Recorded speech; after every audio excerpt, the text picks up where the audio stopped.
Don't worry, sir. She'll be all right. Thank you doctor. మీ అమ్మాయికి ఎలా ఉంది? పర్వాలేదు, బానే ఉంది. కానీ నేను నా కూతురు హనీ విషయంలో ఏం జరగకూడదని భయపడ్డాము, అదే జరిగింది. అయితే హనీ తన గతాన్ని ఇంతకాలం మా దగ్గర ఎందుకు దాచింది? అది మీకు తెలియాలంటే మీరు తెలుసుకోవాల్సింది హనీ గురించి కాదు, ఆంధ్ర కర్ణాటక సరిహద్దుల్లో ఉన్న ఆ 2 ఊళ్ళ గురించి. ఒకటి పాండవపురం, రెండోది కౌరవపురం. పాండవపురానికి పెద్ద ధర్మన్న, ధర్మానికి దత్తపుత్రుడు లాంటివాడు. కౌరవపురానికి పెద్ద సుయోధన, అధర్మానికి అక్రమ సంతానం లాంటివాడు. సుయోధన చేసే అక్రమాలకి అతని కొడుకులు ఆయుధాలు లాంటివాళ్ళు. పేర్లకు తగ్గట్టుగానే ఆ 2 ఊళ్ళకి చరిత్ర కూడా ఉంది. పద్యనాటకాలు వచ్చిన కొత్తల్లో పాండవపురం వాళ్ళందరూ పాండవుల పాత్రలు వేసేవారు, కౌరవపురం వాళ్ళందరూ కౌరవుల పాత్రలు వేసేవారు. కాలగమనంలో పాండవపురం వాళ్ళందరూ పాండవుల వారసులమని, కౌరవపురం వాళ్ళందరూ కౌరవుల వారసులమని నమ్మేవారు, ఇప్పటికీ నమ్ముతూనే ఉన్నారు. సంక్రాంతికి అన్ని ఊళ్ళకి పండగ వస్తే ఆ 2 ఊళ్ళకి మాత్రం పంతం వస్తుంది. అది మామూలు పంతం కాదు, కన్నవాళ్ళని కట్టుకున్న వాళ్ళని పందెం కాసే అంత పంతం. ఒక సంక్రాంతి పండగ నాడు ధర్మన్నకి మనశ్శాంతి లేకుండా చేయాలనే దురుద్దేశంతో పందెం ఓడిపోయిన వాడింట్లో 14 ఏళ్లు ఏ శుభకార్యాలు జరగకూడదని పందెం కాశాడు సుయోధన. తాను తీసిన గోతులో తానే పడ్డట్టు పేకాట్లో ఓడిపోయాడు. కొడుకులు పెళ్లిళ్ళు లేక ఆంబోతుల్లా మిగిలిపోయారు. 14 ఏళ్లు గడిచాయి. మళ్లీ సుయోధనకి పందెంలో పాల్గొనే అవకాశం వచ్చింది.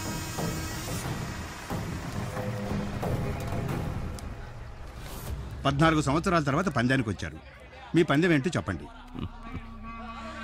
నేనోడిపోతే కనుచూపు మేర కనపడే నా భూమిని, కౌరవ పాండవ పురాల్ని కొనగలిగే నా ఆస్తిని అన్నింటినీ ఈ జనాలకి రాసి నా కొడుకులతో సహా ఈ ఊరొదిలి వెళ్ళిపోతా. అదే నువ్వోడిపోతే నీ ముద్దుల కూతుర్ని నా ఇంటి చిన్న కోడల్ని చెయ్యాలి. అయ్యా ఒప్పుకోండయ్యా, ఈయన గెలిస్తే మన కుటుంబం ఒక్కటే బాధపడుతుందయ్యా. అదే మీరు గెలిస్తే ఈ 2 ఊళ్ళు ఆనందపడతాయ్యా. అలాగే కానివ్వండి.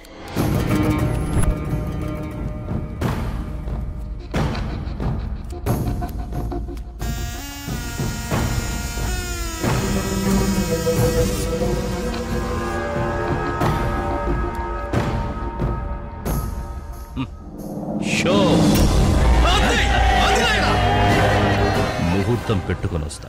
3 ముళ్ళకి 3 రాత్రుళ్ళకి నీ కూతుర్ని సిద్ధంగా ఉంచు. పందెంలో నన్ను గెలిపించావు, నీకు న్యాయం చేయడం నా ధర్మం.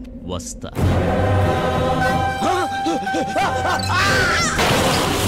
సాక్ష్యం బయటపడకూడదని రంగాన్ని భూస్థాపితం చేశాడు. ఎంతో నమ్మకంగా ఉండేవాడు, ఇలా నమ్మక ద్రోహం చేసి. అన్నయ్య, నువ్వు ఇంకా ధర్మాన్ని పట్టుకుని వేలాడటానికి వాళ్ళేం ధర్మంగా గెలవలేదు. మన అమ్మాయి బతుకు భవిష్యత్తు బలి కాకూడదు. మీరు ఇంకేం ఆలోచించకండి ధర్మన్ గారు. హనీ అనుకున్నట్టే తన ఆస్ట్రేలియాలోనే చదివిద్దాం. వీసా వచ్చే వరకు ఎవరికీ తెలియకుండా బ్యాంకాక్ లో ఉన్న నా కూతురు దగ్గర హనీని సేఫ్ గా ఉంచే బాధ్యత నాది. అలా హనీ నా దగ్గరకు వచ్చింది. ఆస్ట్రేలియా వెళ్లాల్సిన హనీకి వీసా వచ్చింది. ఆ రోజే విజయ్ తన లవ్ ప్రపోజ్ చేయడంతో ఆస్ట్రేలియా వెళ్లాలనుకున్న హనీ మీ ఫ్యామిలీయే కావాలనుకుని ఆగిపోయింది. ఆ దుర్మార్గులు హనీని ఏం చేస్తారో అని భయంగా ఉందండి.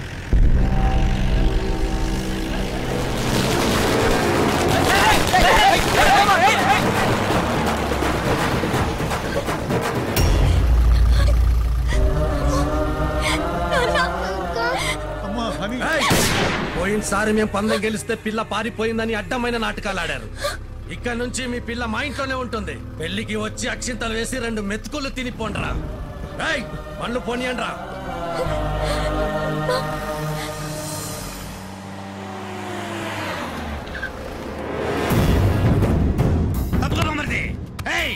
రావే 14 ఏళ్ళ నీ పగని తీసుకొచ్చి నీ ఇంటి ముందు నిలిపినా. శభాష్.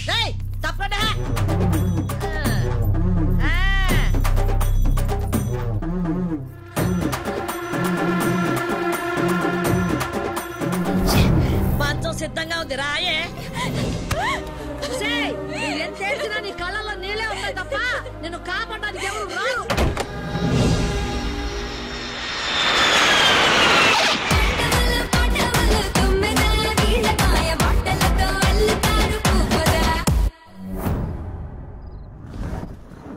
అదే బాబు సుయోధన ఇల్లు. సుయోధన ఇంట్లోకి వెళ్ళటం అంటే పులిబోన్లోకి ఎంటర్ అయినట్టే.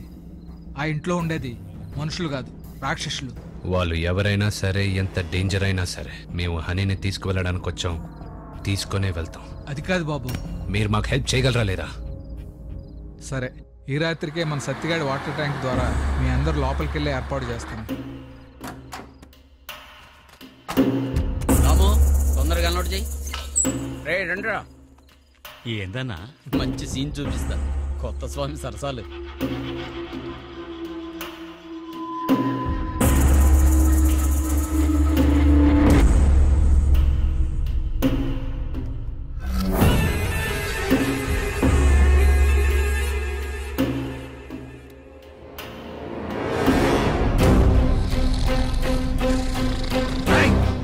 గురకపెట్టి నిద్రపోతున్నావు. పెళ్ళయ్యేంత వరకు జాగ్రత్తగా కాపలా కాయండి అని చెప్తే ఇంట్లో వచ్చి పడుకుంటావా? తేడా వస్తే తలలు తెగుతాయి.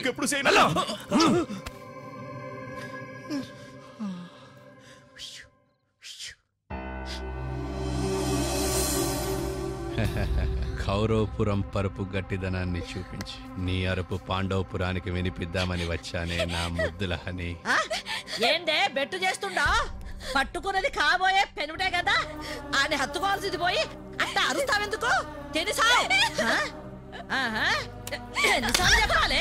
వరకంచుతా పెట్టాల్సిన చోట 4 వాతులు పెట్టి దానిని దారిలోకి తెస్తా. బదరా గజా. వస్తా.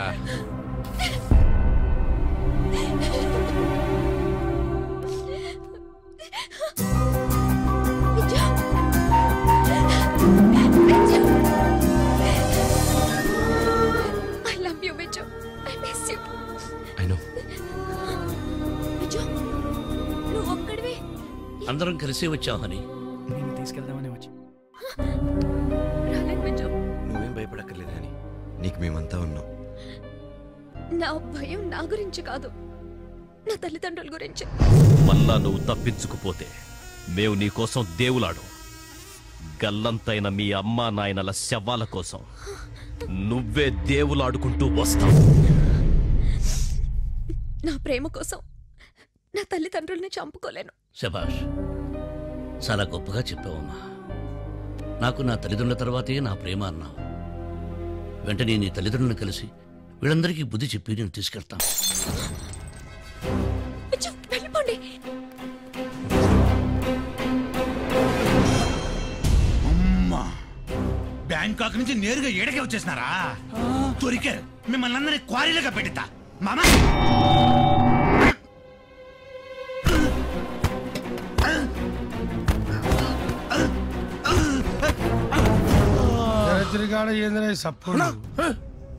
గజేంద్ర కింద పడింది.